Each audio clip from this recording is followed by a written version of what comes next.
All right. Welcome old listeners and new listeners to BoomBappED, capital ED. This is one of your hosts with the most, Brandon White, aka Bushido Garvey, as I am known in some MC circles. Yeah, that's what I know you by. What's up, y'all? It's Atlas coming at you. Indeed, indeed. And yo, right now we got the courtesy of having the database misfit, the Persian warlord, right? The big homie Darius. Sorry, I didn't mean to put your government out there. Homie. This, you know, it's all love. You know what I'm saying? Yeah, it's all good. My homie and MC extraordinaire Azariah. Hey, what's good, V? What's going on, homie? Atlas, what's good, y'all?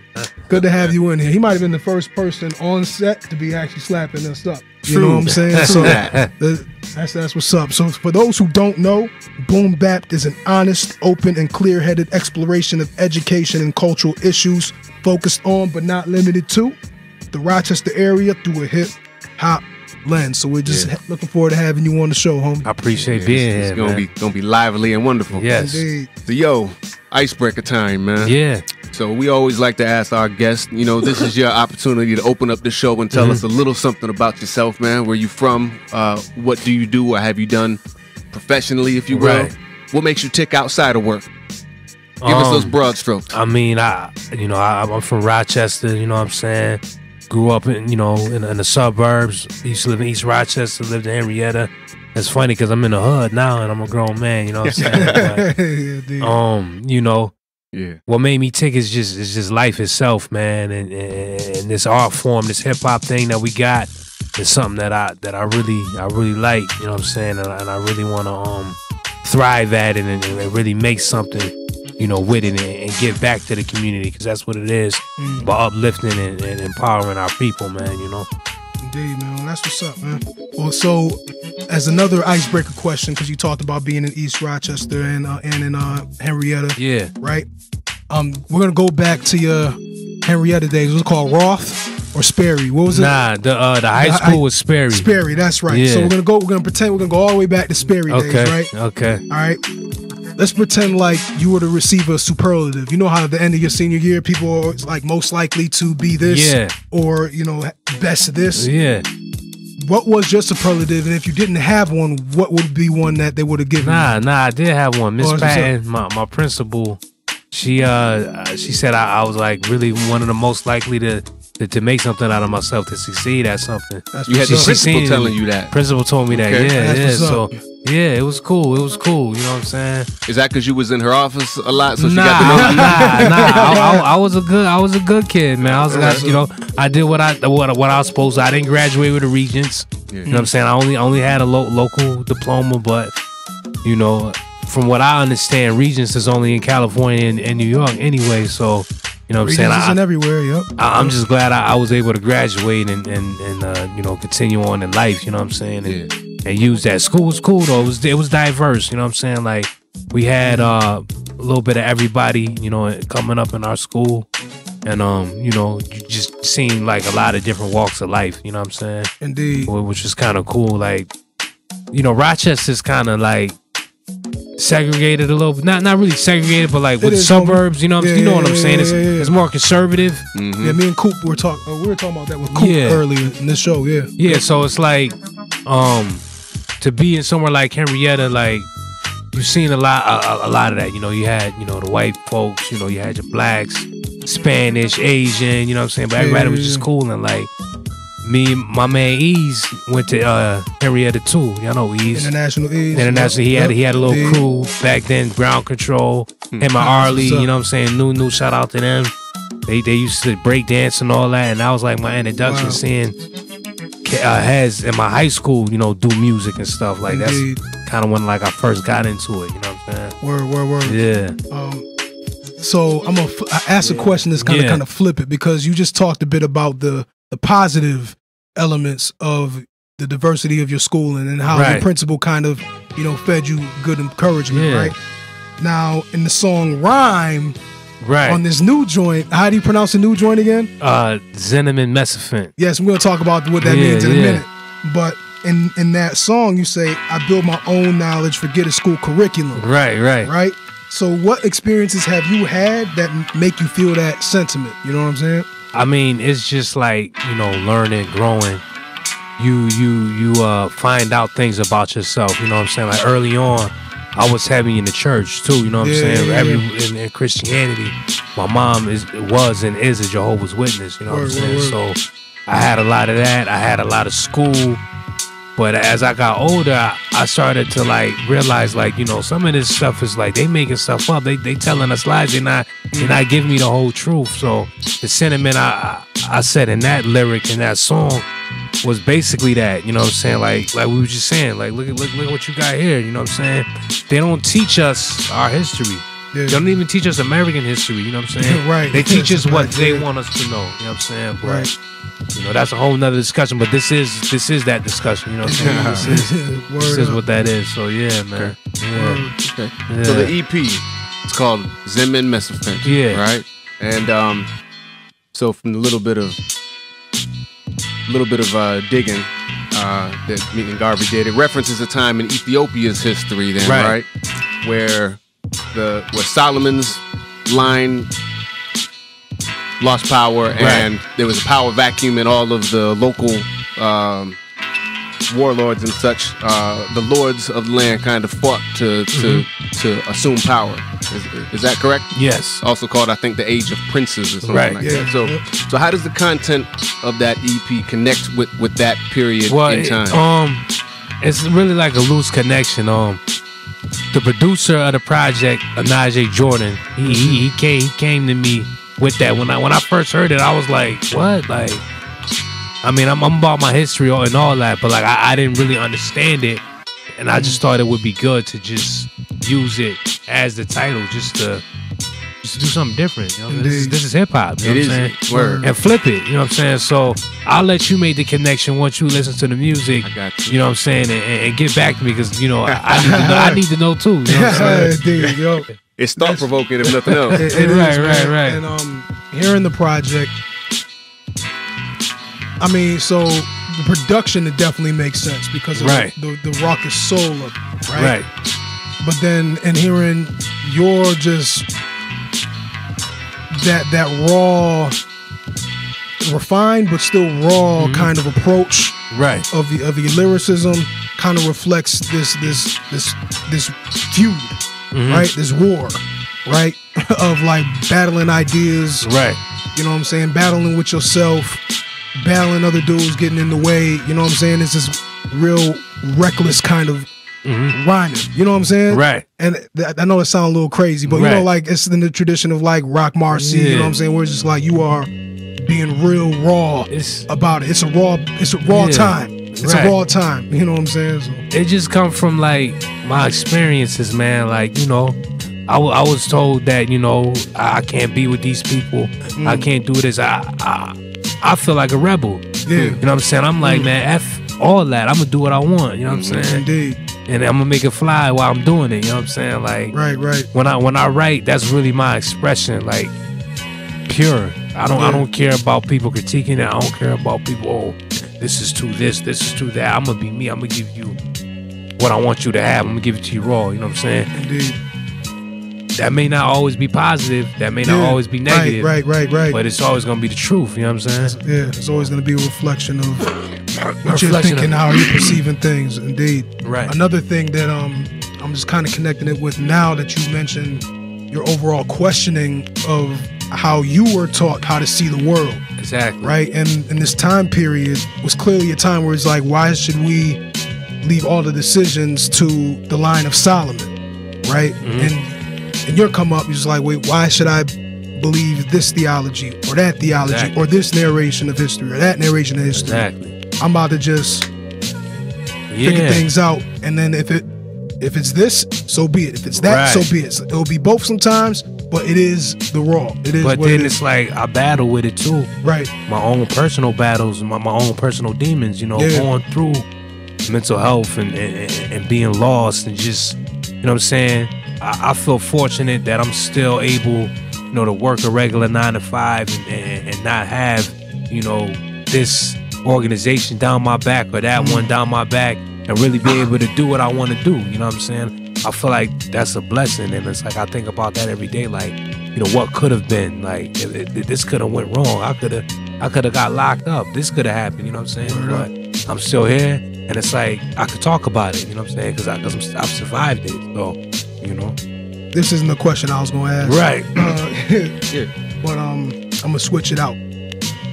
Mental health is something that often don't get talked about in hip hop. Right. You can go back to like the Ghetto Boys and Scarface. You can see some of them talking about suicide and mental health things. You know what I'm saying? But overall, it's pretty stigma or taboo to talk about in the music. But you have made references to it in your music. You know what I'm saying? It's my reality. You know what I'm saying? It's part of my truth, part of my journey. Yeah. And you know, I'm proud to come from that and still be here and be high functioning. Indeed. And be, you know, a member of society that's giving back, that's doing something that people could look at and be like, yo, you know what I'm saying? That's ill. You know what I'm saying? That's good. That's talent. You know, that's a gift. That's a blessing. You know what I'm saying? That's one of the realest statements that I've heard in a long time, man. And your willingness and interest in sharing what's a personal story, you know what I'm saying, with a listening public that isn't necessarily even accustomed to hearing those sorts of insights, especially not from a cat making some hip hop, right, is remarkable, man. Yeah. You know what I mean? Or the brand of hip hop, because you know, like I feel like on average, if you want to hear stuff about mental health or mental conflicts, you'll listen to, you know, a Childish Gambino, you listen to like a Kendrick, you listen to like a J. Cole, and they're all in the same hip hop family as you, but you're of a different branch, right? It's a little bit more raw, you know what I'm saying? Like it's more in that, again, that family branch of the Prices, the Rock Marcy's, you know what I'm saying? That part of the tree, right? Where they don't talk about that as much, right? Or if they do, it's like I'm this way, and that makes me even more gangster. Right. Right. Where it's like I had this problem, so don't mess with me, as opposed to I had this challenge in my life and I'm going to navigate it, even if sometimes it's really hard to do. Right. You know what I'm saying? Yeah. But, it's I mean, you know, it's life, man. Ain't nothing perfect. You know what I'm saying? Ain't nobody perfect. And even in hip hop, like I dealt with my thing like back in like, you know, 06, 07, 08. But it's like now, look at Kanye, look at Kid Cudi. Yeah, Kid Cudi. You know what I'm saying? It's I feel like it's being more recognized, more prominent now. You know what I'm saying? But you know, just take it one day at a time, and it's just like anything else. You know, I got asthma. You know, I got to take, you know, inhaler for that. You know what I'm saying? It's just, it is what it is. You know. And like you said, Scarface, he one of the illest. He been talking about it for years. You know what I'm saying? You talked a little bit about how you have prioritized staying close to your music and being consistent over the years, and you kind of mentioned that as a jewel, right? How difficult has it been to keep that music central to your life? It's funny, it hasn't really been that difficult, and I think the reason is because like I feel like this is my purpose. You know what I'm saying? Like even one time at one of the meetings I was having with somebody, you know, just something I used to go to. Somebody was like, yeah, you know, you should stick to that music because it makes you happy. You know what I'm saying? And it's like, it's therapeutic. You know, we want to benefit from it and you know, provide, you know what I'm saying, with it. But really it's just the art. You know what I'm saying? The art of it is just, there's nothing like it to me. You know what I'm saying? I love the feeling I get when I'm on stage and people looking at me, whether it's at shows where people was there, people was not. You know what I'm saying? I'm still expressing myself. You know what I'm saying? So it really ain't hard. You know what I'm saying? Now the business side, that can be a little bit more tricky. You know what I'm saying? But wherever there's a will, there's a way. As far as like financing it, as far as marketing, and getting it out to the people. But one thing that I've done over the years, and one thing I'm still pride myself in doing, is I try to link with producers that are like-minded. You know what I'm saying? That don't just want to charge me for a beat, but that want to really make a relationship out of it. Right. You know, we could both benefit from it. You know what I'm saying? We both promote it. We both market it. You know what I'm saying? We do this, we do that. So I think that's good. You know what I'm saying? And that's where I'm at now. I know we was talking about books to read, you know what I'm saying? And you're about to pick up that miseducation joint. Another book I'd recommend is the book that that dude Zaytoven wrote. Yeah, that you talking about from A to Z? From Atlanta, right? Yeah. He wrote a book about production and how to make it in the music biz, and it's, you know, some of the language is around producers, you know what I'm saying, but it's clear that it's about anybody who wants to make a living in hip-hop, and he gives the A to Z's of doing that. And then in that he kind of talked about what you talked about, which was he found a rapper that was willing to do the work 50-50 and build a relationship, which in turn would build into a career. That rapper was Gucci Mane, you know what I'm saying? So that's a real step, and a lot of jewels in that book, so definitely suggest that joint. That's what's up. How big of a team have you assembled around you to help you? That's an interesting question, man. Like, I'm like the CEO, I'm the head, and it's like a dysfunctional family. You see what I'm saying? That's it. In all reality, that's how it always is. I never heard of the opposite. It's like I'm that one constant in the whole equation. You know what I'm saying? So, I mean, you know, it's me. You know, I got my brothers. You know, I got my cousin in North Carolina. Shout out to Pure Flow. Erie. Yep. Erie, you know what I'm saying? He down there. We got Hustle, Youth. Yeah. Then, you know, a couple. He killed it, by the way, on the Ethiopian joint. Who? Youth. You like his? I haven't heard his most recent project yet, and that was the first time I heard him in a while. Right. And so like that.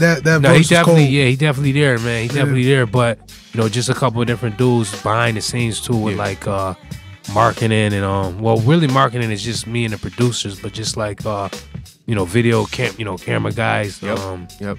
Shout out to Ace with Fresh Vision. You know what I'm saying? We did a lot of work with him. My man Barnum Films. Shout out to him. I'm trying to work with Chaz from Rab Entertainment. I think I'm gonna use him to shoot my next joint from the Zenman Messafin project. But that's what it is. Just really talking to these people, and we grassroots. You know what I'm saying? It's ground level. You know what I'm saying? Like, you don't get no realer than this. You know what I'm saying? Like, you know, we don't got the big fancy budgets and you know, the champagne and all the pretty girls and all. This is like rugged stuff. You know what I'm saying? So I talk to them and I just try to tell them like, yo, you know what I'm saying? I'm gonna bring you work. Right. You know what I'm saying? We got, you know, shout out to K Biz. He did the last photo shoot for me. Also Iron Sharper 9. We gonna get him again for when me and Quest do it. So y'all know, you know what I'm saying? It's really like putting the pieces together and forming your own business. You know what I'm saying? And so that's cooperative economics, man. Yeah. You telling the brother, so in lieu of this cash exchange in hands right now, you know, I'm good for bringing you some business in the door. Exactly. Let's knock out this project. Exactly. Let's both come up. Yeah. Okay. Essentially. Exactly. Yeah. Yes. I'm hearing you.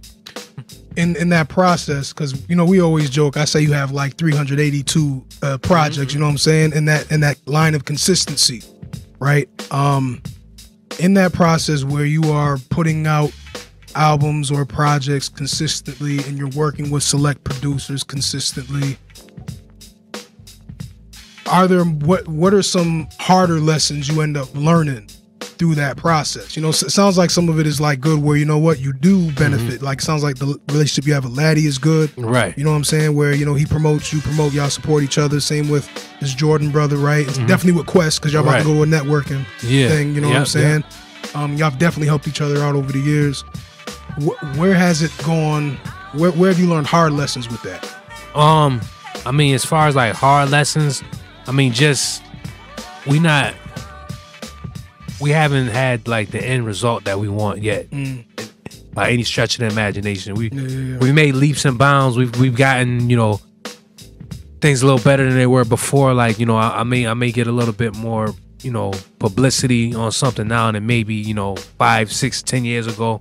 But it's like, it's still, you know, Quest still at home with his parents. Same with Laddie, you know what I'm saying? Like, not to put nobody business out there, but you know, I still gotta work a regular job and all of that. So I mean, it ain't really hard lessons. It's just like the balance, you know what I'm saying? Indeed. Doing something that you love to do and wanting it to be your primary source of income. I mean, his brothers that's doing it. I mean, I know Ease, you know, me and Ease went to the same high school. Right. He makes a living off of what he loves, DJing, you know what I'm saying? Sure. He's trying to Ease, you know, do his producing thing too, but like he made it, you know what I'm saying? He's doing what he loves. It don't mean he work less. He work harder. Right, yes. Probably. But, you know. And to me, man, you just put your finger on it. Making it, to me, is being able to work exclusively or primarily doing what you love, man. Exactly. You know what I'm saying? Earning your keep doing that, exactly. Man. You know what I mean? It's not about a lot of the other extra right, trappings exactly. and And to me, I don't think it's far-fetched. I mean, maybe to be like the next, you know, multi-platinum artist, you know, the next Drake, the next, you know, whatever. You know, that may be a stretch.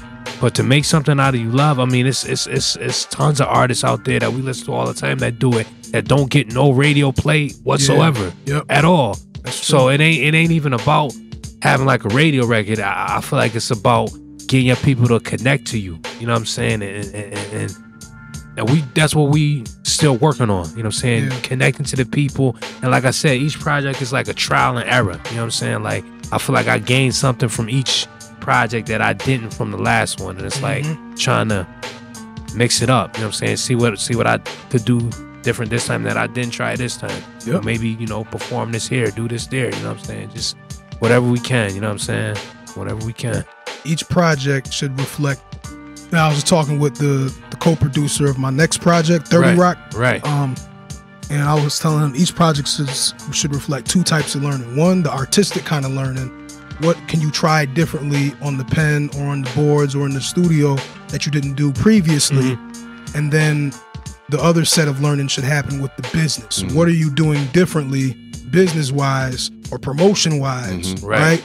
What learning are you doing differently on this joint than the other joint? You know what I'm saying? So for that goal, because I'm sure most of the MCs that we know are not trying to do what you just mentioned with like the Drakes or whoever else. You know what I'm saying? Like in terms of having the desire to be like this multimillionaire, triple plat, all that stuff, right? Right. They want to make a living off of this work. You know what I'm saying? So I mean, internet radio's big now. You know what I'm saying? Look at Shade 45. It's been a few artists, right, in Rochester that be on Shade 45. You know what I'm saying? It's about. It's politics to it, just like anything else. You gotta know, you gotta learn. You know what I'm saying? It's about who you know what I'm saying, what you know, and you know, and timing, you know what I'm saying? So just trying to align all that together, but I still have fun in the craft and the art doing it, you know what I'm saying? But I don't want to just be another local dude that's just doing it around here. You know, I'm definitely trying to keep it coming and reach outside of just the neighborhood, you know what I'm saying? So let me play devil's advocate for a quick second. Right. So as relates to your marketing, right? Because you said it's usually you and the cat who's providing the music, and the two of you kind of do what you do in your respective circles to co-promote and whatnot, right? So do you think that there's, you know how, for example, an attorney won't represent himself, he'll bring out a different attorney to rep him because of the lack of objectivity that the person brings to their own initiatives, right? Right. Yeah. Especially around like the marketing piece. Have you thought about, you know what I'm saying, putting out some bread to bring in people who could help on that marketing tip? I mean, we have like, you know what I mean?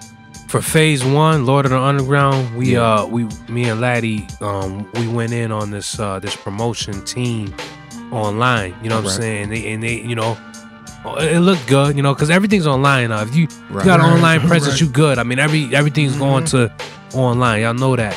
So like, you know, we had an article in This Is 50. You know, it was cool. You know what I'm saying? You gotta spend money to make money. You know what I'm saying?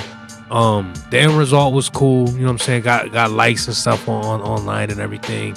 But it's like, we want to get that to the next step, to the, you know. And I know I was talking with Quest. Quest is like, he don't even believe in none of that, like paying, you know, X amount of dollars to do that, you know. And he's got a pretty solid thing online too. So it's like, I'm still learning. You know, I want to pick these dudes' brains and say, okay, what are you doing that I'm not doing? You know what I'm saying? Well, how can we come together and make this better? You know what I'm saying? So that's what I think it's gonna be now, with me and Quest coming back around for Second Coming, that we didn't have on Long Time Coming. Because on Long Time Coming, I had already put out, you know, Keep It Moving, Substance Change, you know, Intermission, all that. But like this time, I got way more projects under my belt. You know, I feel like more people done heard the music, so I feel like I'm bringing more to Quest than just his name. You know what I'm saying? You know what I'm saying? It's really, you know, coming together. You know what I'm saying, so to speak. Yeah. Partnership. You know what I'm saying? Right. Yeah, for sure, man. Joint venture. Yeah. Yes. You know. Understood. Yeah. Word up. Well, yo, man, we're gonna close with a little game called A Side, B Side. It's a simple game. True. Aaron will kind of run you through the rules real quick, and we'll take turns delivering the no question the information. Yeah. So you know, on a tape, on an album, you got the A side, you got the B side. You know, right. Flip side. There's two sides to a coin. We could use any kind of metaphor, right? So we want to run down the ups and the downs, the pros and the cons of different scenarios. So we're gonna hit you with like 5 different scenarios, and you give us the A side and the B side of that. All right? Okay. Boom. So the first one, being an independent artist, give us the A side, give us the B side. A side of being an independent artist is you can do what you want. You know what I'm saying? You can make the type of music you want. B side of that is, you know, the people that you want to hear it might not hear it. It might not get out of where you want it to be. You know what I'm saying? It may stay in a certain space that you intended it to be elsewhere. You know? Okay. Right. Religion. A side, B side. Man, break so it religion, down, man. to me, ain't no A side to religion. You ask me. You know what I'm saying? It's all B side. You know what I'm saying? Because you know, spirituality and your belief in God, that's one thing. Yeah. But as far as religion, you know, that's man. You know what I'm saying? As far as like rules and traditions, and you know, they do this, they do that. It's really, it's all B side to me with religion. But that's just my opinion. You know. Indeed. I respect it, man. Yeah. All right. Being an MC up out of Rochester. So being an MC out of Rochester, the A side to that is I feel like now we getting like more of our own identity. You know what I'm saying? Obviously we're gonna get overshadowed by New York, but upstate as a whole, I think it's almost over, man. I'm here, so you know it's almost over. You know what I'm saying? but honestly, like, Rochester's got a lot of great talent, you know, a lot of brothers, and I'm talking about like pioneers. Like, I'm not talking about dudes that sound like that trap and all that, you know, the younger dudes and all that. No knock to them. I know B know about that because a lot of your students is like that. Yeah. But that ain't the Rochester sound. I'm talking about like your hot songs, your ethos. You know what I'm saying? Brothers like that, you know, the cloth pounds, you know, dudes is that's you know, got that volatile. Moses Rockwell, you know, I'm just name dropping now, but you know what I'm saying? Like, everybody out there doing what they doing, like, I definitely love it. And the B side is, like I said, this is the this isn't the Mecca, but this state is the Mecca. New York City's the Mecca. So it's easy to get overshadowed by that. They think we country out here and they don't go down out here, but it do go down. Man. Yeah. For sure. That's funny because the next A side, B side, trap music.